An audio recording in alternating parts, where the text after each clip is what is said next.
actually, in fact, came to know and meet Rashid for the first time. In fact, when I went to London to get married as a young man. He was very handsome. He spoke very well even as a young man. He was full of jokes and very lively. He could imitate people very well. I think that was one of the main skills which persuaded him to become a theatre actor. After the fall of the Ayub regime, when I came back and became active with Bangabandhu in the movement leading up to liberation of Bangladesh. And of course then I was involved actively in the liberation war. So Rashid in this period was in London, and of course naturally he identified right from the beginning with the Bangladesh cause, because he felt that his father was a leader of the Bengalis, not of the people of Bengal. Particularly after the brutal assault following the declaration of independence by the greatest Bengali of all times, father of the nation, Bangabandhu Sheikh Mujibur Rahman. Soon after that, he wanted to have a meeting with the person that Mujibnagar government had designated to represent the cause of Bangladesh in England and the overseas. So he chose then, both from his general political beliefs, because he'd been influenced by his father when he was interacting with us when he was in Dhaka.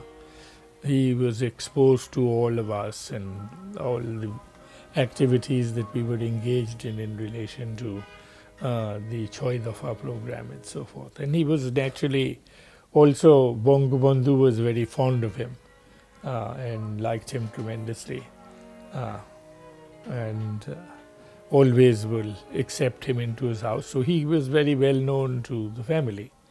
As you know, he was into art. He had politics in his blood. He had seen so much, a multidimensional personality. But overriding everything else, he was deeply committed to the people of Bangladesh. After 75, of course, for Rashid, this was a great, not just, of course, a political loss, but a personal loss, because he was as close to being a member of Bangabandhu's family and treated Bangabandhu as a part of his own family. So for him it was a very personal loss, and he cut off all relationships, not just with, of course, his sister, but with Pakistan, because he had many friends in Pakistan and was visited it, but he then never visited Pakistan again after that for many, many years. To my knowledge, he considered himself as a member of the family of Bangabandhu, and he used to address Bangabandhu as Mujib Bhai. He has told me in person that he was on his way to Dhaka just before 15th of August, when that very tragic event took place. As we all know, the killing of Bangabandhu and members of his family. Particularly when he said with a great deal of sorrow that after the death of his father, and let me emphasize this, his closest relative was his sister, Begum Akhtar Sulaiman, and for the cause of the nation, for his principle, he did not brook to sever, in a manner of speaking, his ties with her. He was a very unusual sort of person, because he was, for all practical purposes, Englishman, in the sense that he looked like an Englishman, he spoke like an Englishman, all his education had been in England. Uh, the only difference was that he remained a really committed believer to Bangladesh. And this came not because he was exposed to Bangladesh, but because of his father and the way in which he very strongly identified with his father.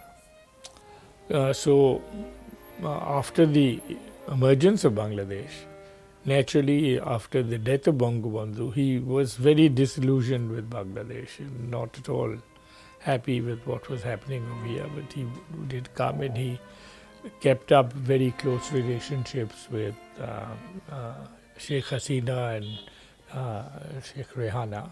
Rehana, of course, was in London, and maintained relations with them and spent time with them. In 1996, long 21 years after the killing of Bangabandhu, under the dynamic, perseverant leadership of the Honorable Prime Minister Sheikh Hasina, Awam League staged a comeback, and late Rashid Suhrawardy had a very heroic role in that. 1996, after the election campaign started, after the Andolan for the Sheikh Hasina led the Andolan for having a change in the constitution and having the election run under a caretaker government. And then at that time, during the election campaign, Rashid came over. And in fact, he was then deployed in the election campaign by Shamsul Kibriya, who was then coordinating the election campaign at that time, to deal with the international media and the international diplomatic community, because he spoke very well and he could relate very well. He had very good social presence and could charm people. So he played a very important role with the international community during that campaign, and this was again greatly appreciated by the Sheikh Hasina, and remained a person who, in spite of his living abroad and essentially thinking, in fact, in the same way as a person who is brought up abroad might think, identified with Bangladesh, and where he could, he was of service to Bangladesh at critical moments in our history. Some may think, had he come back here and lived here, he may well have been able to follow, if not to the heights that his father went. He could certainly have played a bigger role over here, because he had a very good personality. He could react well. He was politically very intelligent, even though his main interest was in acting. He had a very good political brain. He wrote very well. He spoke very well. So whilst he had lived for almost his entire life abroad in the United Kingdom, and culturally, in a sense, he was very European. He was in fact very, very cosmopolitan. I could clearly see that his heart beat for the people of Bangladesh, and he was a very loving, very warm-hearted man. And I am told that he was planning to be in Bangladesh sometime very soon to participate in some philanthropic events. So he was very much, connected with the causes of the country. So I think that now is the time to remember him, to refocus on the many heroic deeds that he had done for the cause ever since the liberation war. Bangladeshi খাবার বেশ পছন্দ ছিল, but ভীষণ ঝাল খেতে ইচ্ছা ছিল। সাধারণ লোক অত ঝাল খেতে পারে না, বাট সামহাউ দি আদার বাংলাদেশি যখন খাবার খেতে হয়, তো ঝাল ফুডের ভিতরে ছিল, কিন্তু ওইটা ঝালের উপরে ওই 3-4 মরিচ উনি অ্যাড করতেন।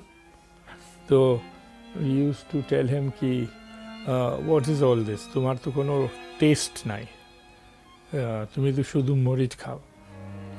but that is the way he used to like his Bengali food. And of course, he was very popular with all the restaurant maliks in London who was always inviting him. Ki Shohrawardy সাহেবের সন্তানকে আমি একটু ভাত খাওয়াবো.